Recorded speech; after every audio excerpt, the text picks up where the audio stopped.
Hey y'all, welcome back. I'm Shayna Cersei and I'm so excited to paint with you today. So today we're going to do another half of our watercolor journal page because we only used half last time. And we are going to do another little landscape here. This one, I'm sorry, I drew it out before I turned the camera on. But it is based off of like this larger piece that I've done. But I thought that would be fun to do something similar. I can give you a little step-by-step of how I drew it out. I just started drawing, like thinking of an idea that I was going to do on camera. And I started like doing a very, very light sketch just to kind of get my mind moving. And then I just didn't stop and turn on the camera. So I'm sorry about that. But basically, I decided I wanted to do a landscape. I started with my building. So I put in a little triangle here and here for the roof. And I added in my sides here and here. Here, decided what kind of like windows or doors you could have. Square ones, mine are rounded off. You don't even have to draw these in like right away. We could always just add them later. And then I started to build in my trees around it, and I wanted to do these conical, kind of very whimsical, fanciful shaped trees.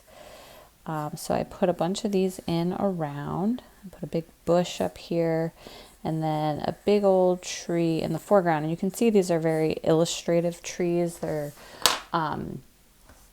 you do see trees like this actually out in gardens and things like that. Very well sculpted trees. But they're a little more fanciful, a little more whimsical, kind of country cottage illustration. And then I have some different levels here that I'm going to paint in for the ground. So I'm just going to lighten this up a little bit, but any kind of little cottage scene or little building and combination of some fun little conical trees and then bushier kind of oval-like trees you want to add together, I think would work great for this. And this one I might even go a little wider right off. Okay. So for supplies, obviously I have my watercolor sketchbook here. This is a 6x9 Bao Hong sketchbook. I have a couple of brushes sitting here. I was working on some commissions earlier and using a variety of brushes, and this is just what I grabbed off the table. But I have a Velvet Touch, a Princeton size 10, a size 4 Velvet Touch, a size 2 Princeton Select, and then I also have my Silver Black Velvet, size 8 here. I don't know that I'll use them all, but they're all sitting here, and I will let you know what I'm using while I'm using it. I have my water, and then I have my Core Mini watercolor palette. So this is my newer palette. Links to these things are in the description if you want to learn more about them. You certainly can. But the Core watercolor palette, the mini, is 12 different colors.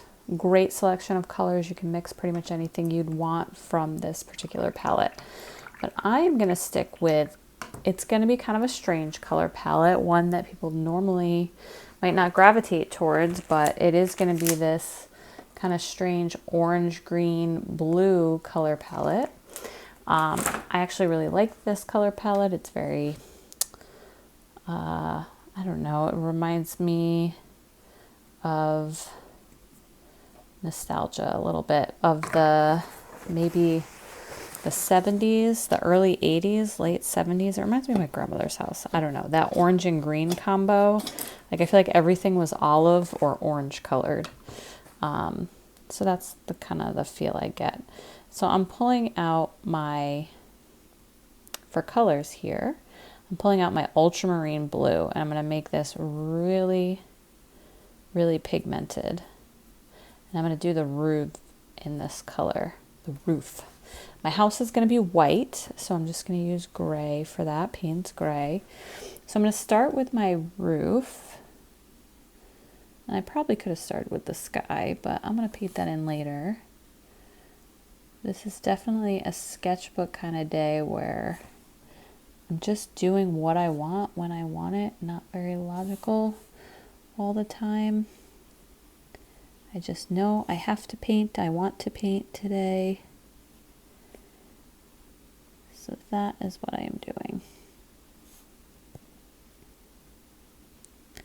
I should say tonight. It is evening right now while I'm painting this.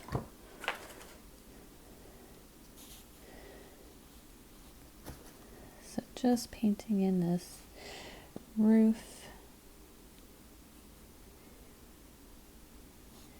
And this is a little precise. I really want to have a nice straight edge on here. I'm going to try.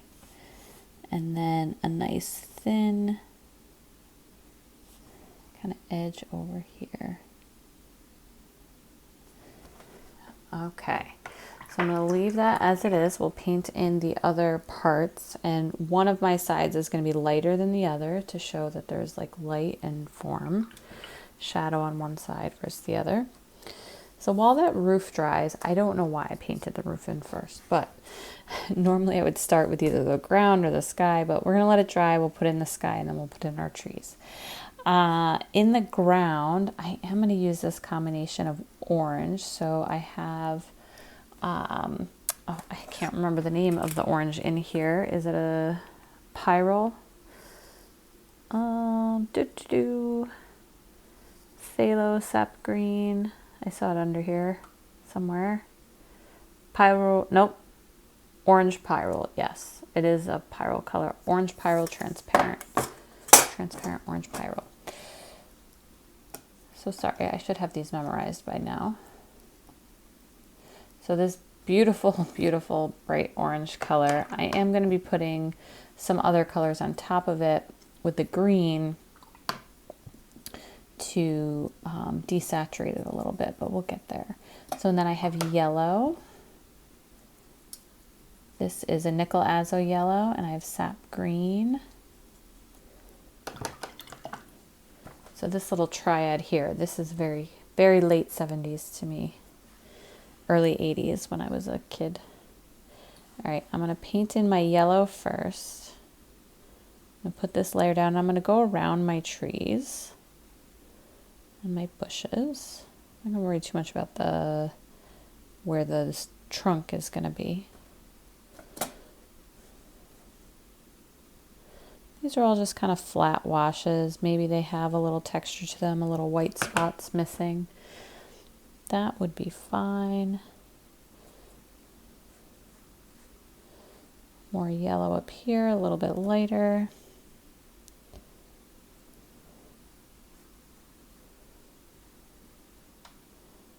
And then over top of this yellow, I'm going to start with my orange down here.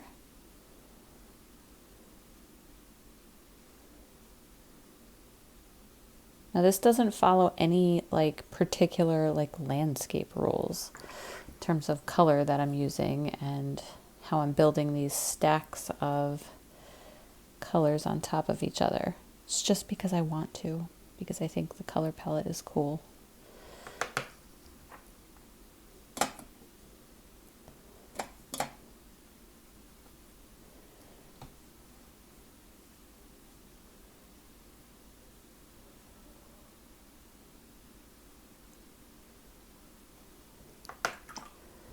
And let's see, I'm going to put in more orange up here.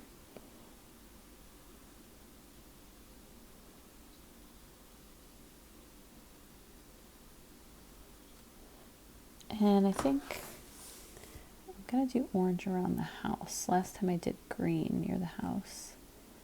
Just going to go for it.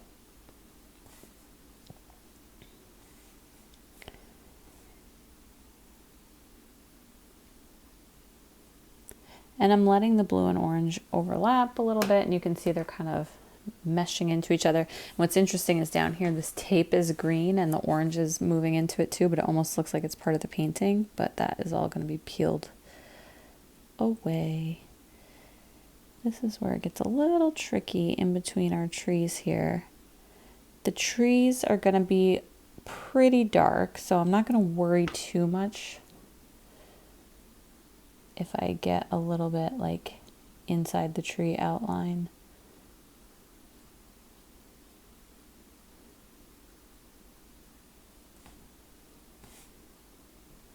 Add a little green here, a little bit darker.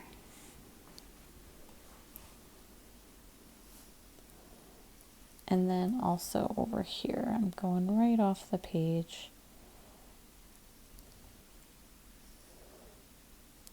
And my trees and bushes are also going to be green, but I'm going to add some of the blue to them to make a much cooler green color. Have a blue. So we're kind of using all colors together. I'm mixing the greens and the oranges a little bit and letting them kind of overlap each other. And I'll mix a little blue into my orange. Blue and orange are opposite each other on the color wheel. They're complementary colors.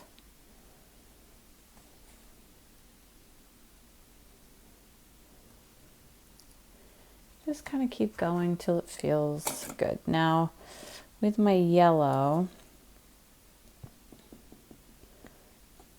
I'm gonna add, let's see, I want more of a brown color.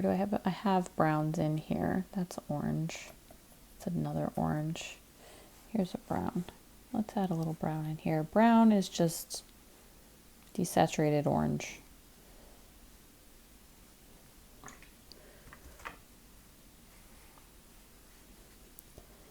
And I'm going to put some of that brown, and I'll get the name of this brown for you in just a minute. I think it's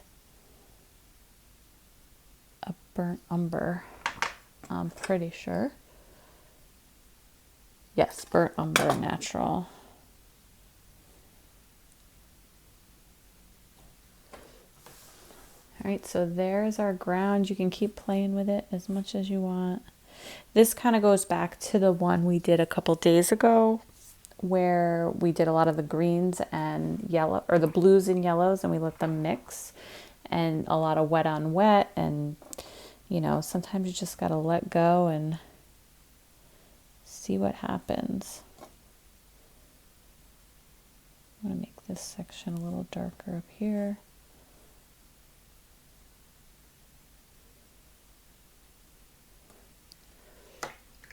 All right, so now I'm going to let that dry a little bit. I'm going to put in my sky. I'm going to do this in a really light shade of this ultramarine. And actually I'm getting yellow in there, so let's just clean that out. I don't want a green sky, I want a blue sky. So I'm going to put just a whole bunch of water and a little bit of blue in here. So I'm going to put this up here. I'm going to go over my tree outline. I'm not going to worry about it too much because I am going to go pretty light. You can see I'm adding a lot of water. You will get that hint of blue, but the tree is going to be in a much darker green. So it will be okay in this particular instance.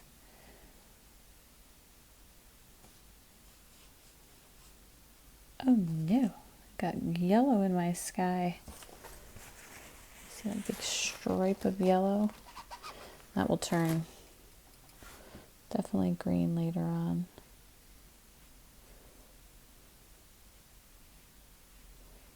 Here, I can put some darker blue stripes up near the top.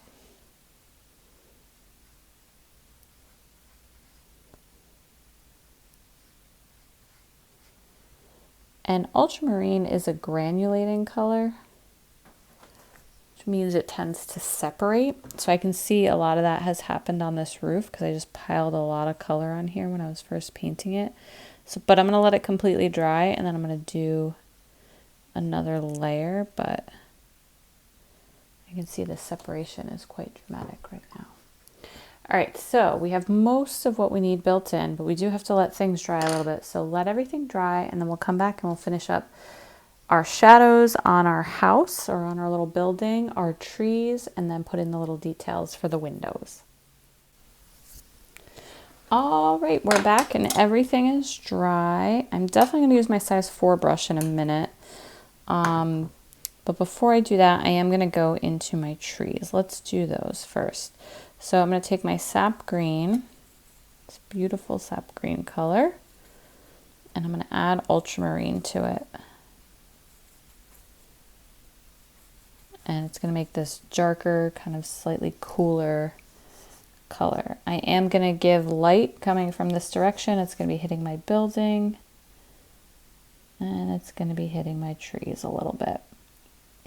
So we're going to do the dark side on the bottom, and on the right, I'm going to rinse my brush off.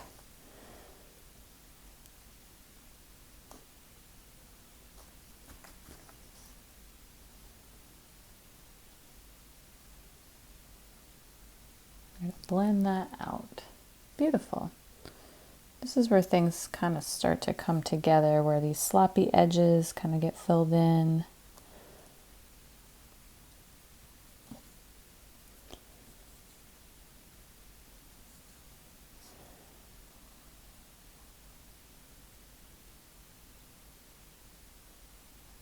I have two trees here, so I think I'm going to have to wait for this first one to dry before I put the other one in.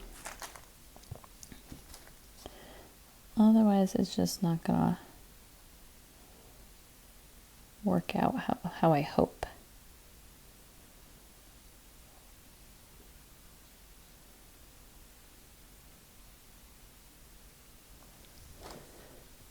Go. Another one.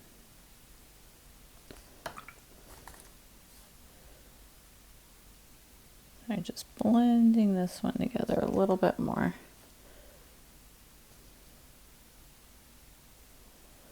Let that one dry. We'll move on to our little bush down here. You could definitely try some different colors with the bushes. Go crazy. Add some purple in there. Add, I don't know, turquoise. This is a fanciful little landscape. Nothing says it has to follow any rules. Bushes don't have to be green.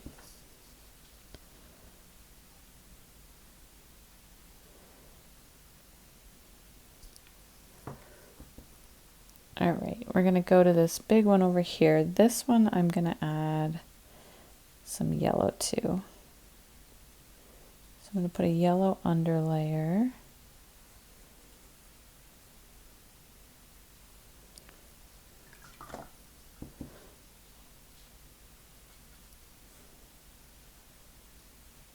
And then some green on top.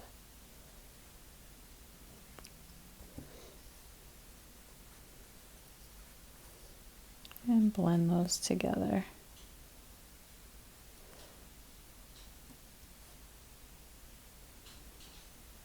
I've actually just added some blue right to this.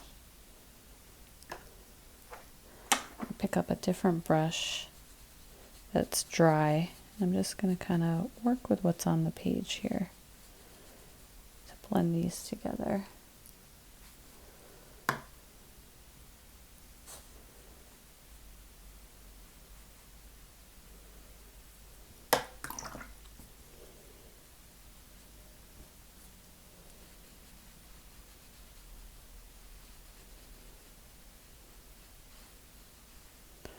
And again, I haven't done anything with the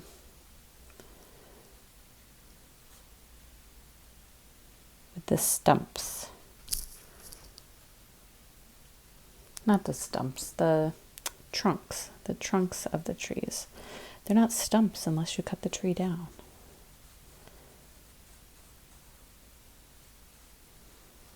Okay. This ultramarine is interesting.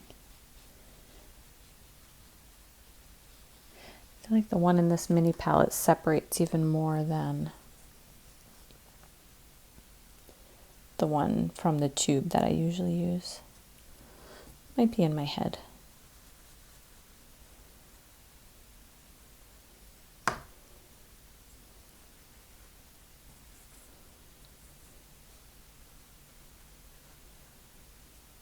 And then I gotta do this one over here now that that one's dry.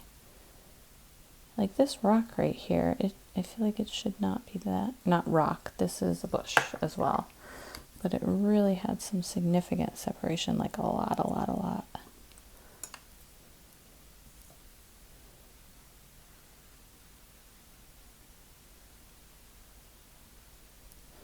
Again, sometimes you just have to get to know your new paints. And these core minis are a little bit new to me, so I'm not going to judge them too harshly. I actually really love them. I think they're amazing. As you saw probably in an earlier video, if you watched the earlier one where I introduced them, I was really impressed.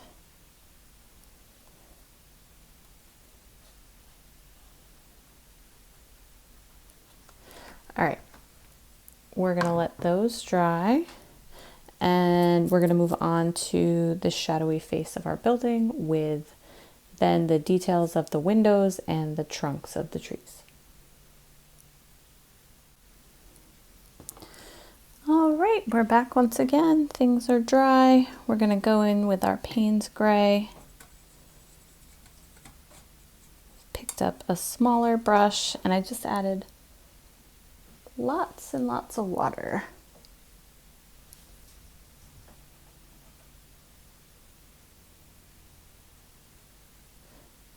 And I just realized I painted the wrong side of the building. Let me just pull that out. We can do a super, super light gray on this side. That's what we'll do. We'll actually just do a shadow.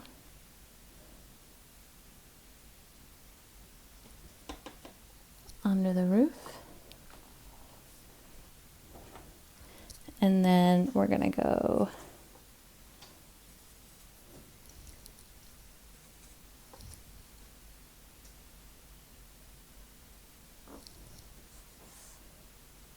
darker on this side.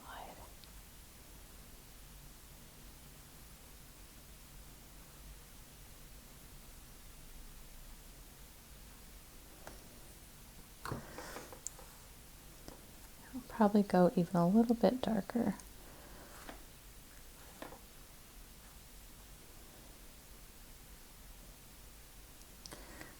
And then let that dry. And then this shadow up here that I accidentally put on, we're just gonna lean right into that and give that like a more significant shadow on that side.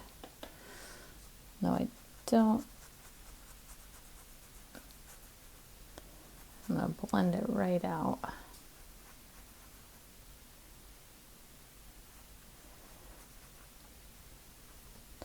So now this side does have a little bit of a gray on it, but I'm going to go even darker on this side to kind of make up for it. All right, so while that's drying, let me get my brown.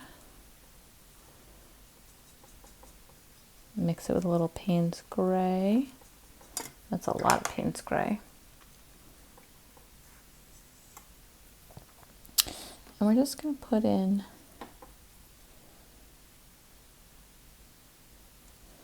some little trunks under our trees,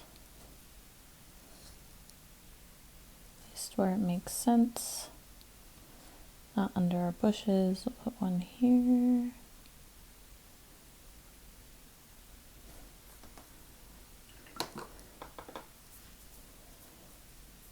And then I'm just going to do another little layer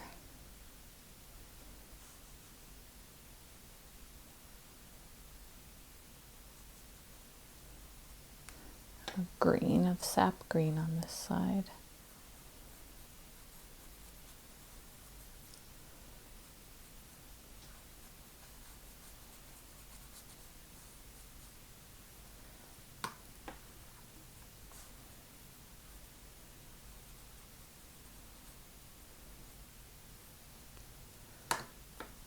There we go.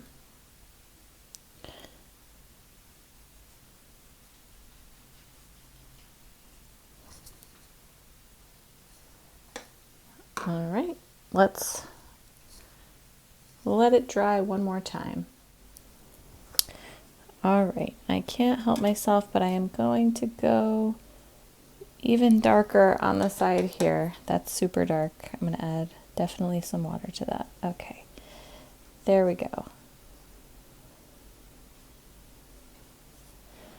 Super dark, and then right under the roof,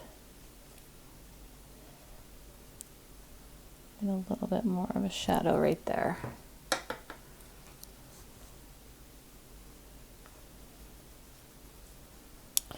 Okay, so while we let that dry, let's put in our little doors, which are just going to be in Payne's Gray.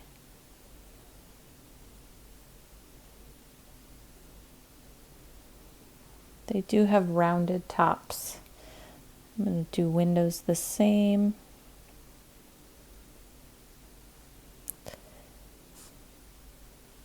This one over here. Oh, I think I made this one a little higher than it needed to be. And a little fatter, but that's okay. Almost reminds me of a little church, but not really. I'm going to put another one over here.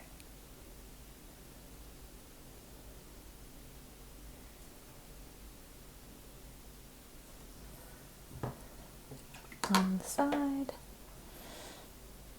There we go. And you could have maybe something up here. I'm just going to leave it like that for now.